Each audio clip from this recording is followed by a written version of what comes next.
Let me say first off that this is a court of inquiry. It's not an adversarial court. It's a nonprofit educational event. And with enormous energy and intelligence, all of us have been brought together to try to bring out some of the aspects. So if I may, I have prepared an overview statement based on my work these many past weeks. And I want to just say that as a parent and as a patriot, I'm absolutely outraged by what we're allowing to happen to our children.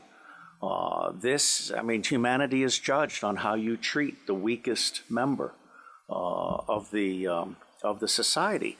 Let me say that although pedophilia, which says child love, has nothing to do with the abuse of children, these children are not just kidnapped and in some cases bred by families as a cash crop. We have people in the United States of America that breed children in order to sell them.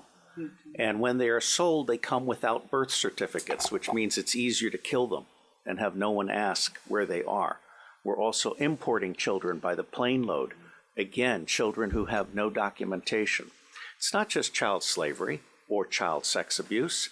It's also child torture, because you have adrenalized blood. You have the whole blood drinking ceremony of the satanic world. It's also the use of children for harvesting body organs. We'll have the Falun Gong testimony tomorrow. One of the reasons that the Falun Gong are so popular is because they're so healthy, so that you can harvest their body organs and get the very best. And then you have ritual ceremonies and ritual murder, as well as incidental murder. I have been a spy. I'm out from undercover. I'm under a lifetime secrecy agreement. I absolutely tell you without doubt, I have no secrets that I can remember.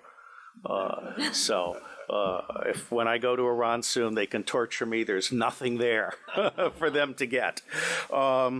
But I know the system. I've been a spy all over the world. I have created the Marine Corps Intelligence Command.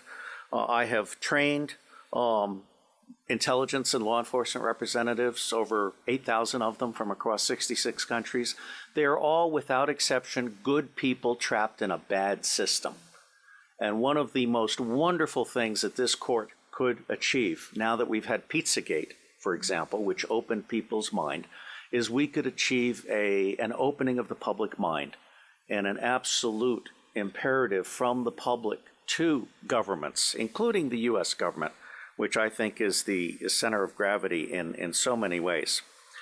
I have found in my research and preparation for this court and all of the work that will follow that most organizations that end up being used to prey on children, Oxfam is a recent example, all of the United Nations organizations, the Boy Scouts of America, all of the child services agencies across the United States of America, they did not start out as organizations to prey on children, but they attract pedophiles. And ultimately, pedophiles end up rising in the ranks and controlling those organizations, so that an organization that initially started out in the service of children becomes an organization that is in fact hunting children. And one of our distinguished commissioners has written an absolutely wonderful book called Child Hunters, which I recommend to all of you as a brief on this. Governments are letting us all down. And I absolutely agree with the commissioner who brings forward the need to restore the sovereignty of we the people, because governments have become not only bureaucratized, but they are now the servants of the deep state, of the banks. And if I may, the deep state is not the same as the shadow government. As I say, every organization is 90% good people trapped in a bad system. It's the highest 10% that is generally the rogue killer element. The shadow government is generally politicians. I won't speak to England, but in the United States of America, we have a two-party tyranny, which disenfranchises 70% of the public. And so they run this chimera of an election process. One of the problems with computers is they're too easily manipulated. In the United States of America, elections are decided before the first vote is cast. The electronic voting machines are essentially fraudulent machines, just as computers can record a fraudulent judgment that sticks with you forever, or make a child vanish. I am concerned because most of these organizations dealing with children don't have counterintelligence protection. They're not vetting the people that are moving up in the ranks. And the government is allowing that to happen. So what you have essentially is the pedophiles generally appear to be the most wonderful, sociable people. You know, let Sally sit on Uncle John's lap because he's such a loving uncle. Unbeknownst to people, Uncle John is actually a predator. We're not doing the counterintelligence at the local level, the province level, or the national level. It's absolutely essential that we begin to talk about this openly. And while we are not a law enforcement commission, we can in fact turn information over to law enforcement. And I believe we will render a signal service to the people of Great Britain and to other countries by being a magnet for information. It's been my experience that when you put out one piece of free information, it attracts 100 pieces of information from others, of which 10 are priceless. So there's a 10-to-1 return on investment. And this commission seeks to create an online library and some other things that I'll talk about in a moment. And I believe we will serve as a magnet, a hub, a catalyst for a new emerging global consciousness about pedophilia and all of its aspects. There is great cause for alarm. There are two great causes for alarm beyond the actual fact of pedophilia and its existence, which, as His Grace has pointed out, has gone on for centuries. First, the elite appear to be seeking to infect local and provincial law enforcement officers with a taste for pedophilia. There appears to be a very deliberate attempt to push this interest in pedophile movies, including movies that include bestiality. I'm very concerned because we're seeing some snuff movies now, and we're seeing some movies in which military war dogs are raping children, including toddlers.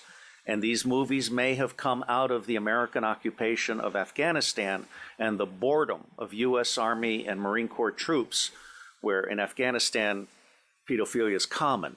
It's a standard practice at the village level.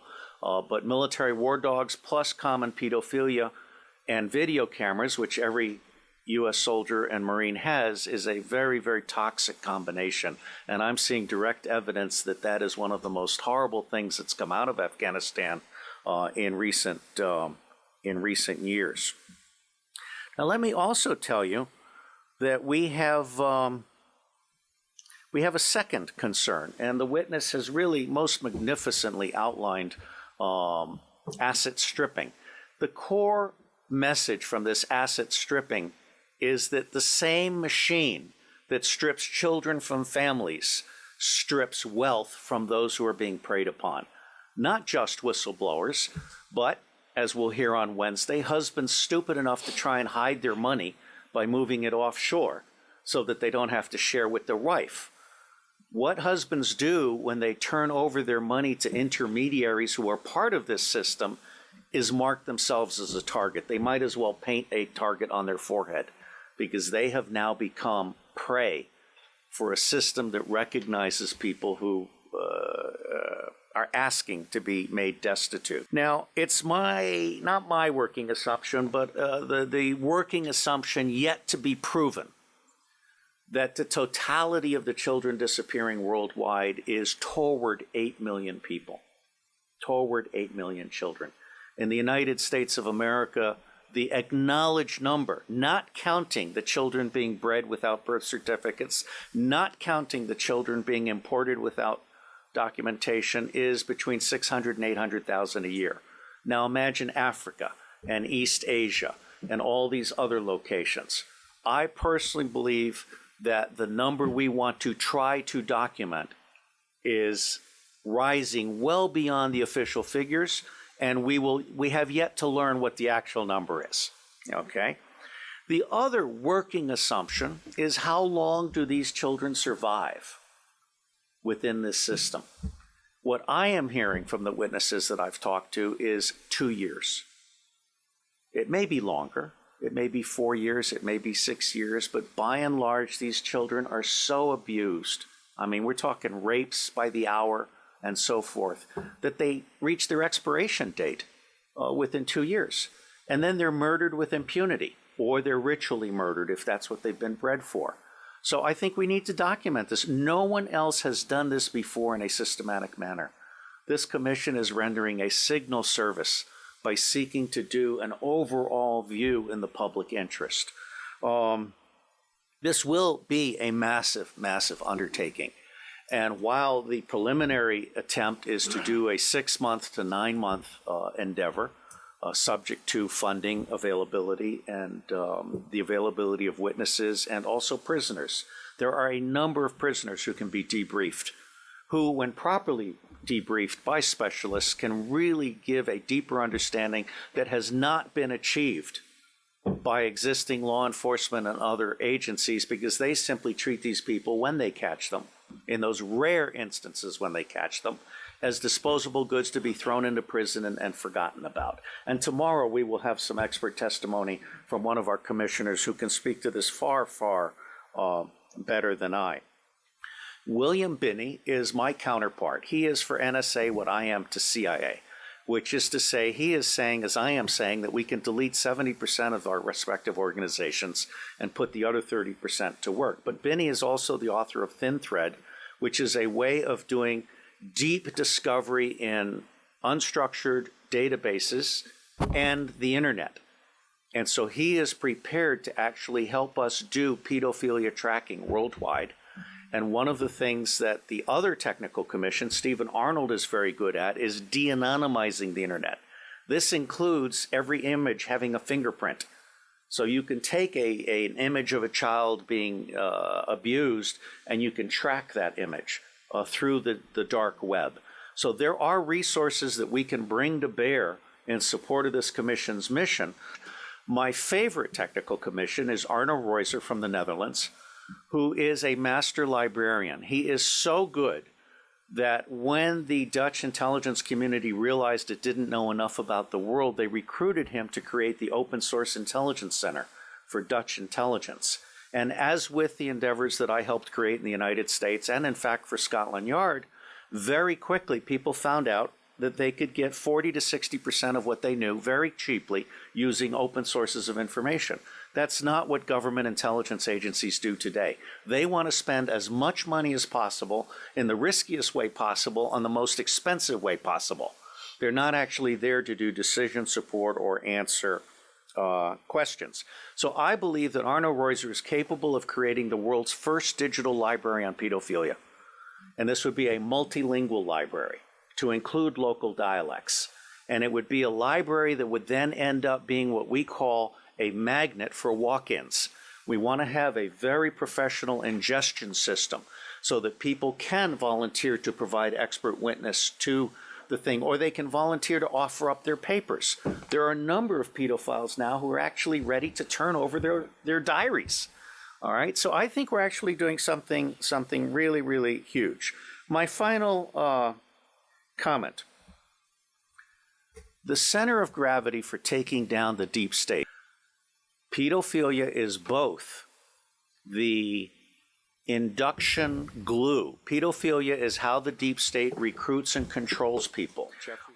It is also the Achilles heel of the deep state. I believe that once the public realizes that the government is not protecting their children at a scale of vulnerability that we can articulate, then everything else about the government is called into question. All right? So for me, this is a truly righteous endeavor. And I will end by saying that as much good as it might do to get the British angry, for me, the center of gravity for change is the American public.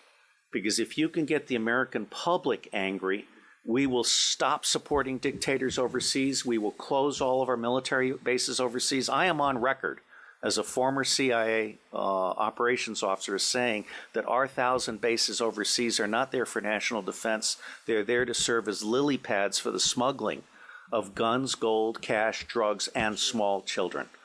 So let me say I am proud to be in your company, and I believe that no matter what we do or do not do, it is going to make a difference. God bless you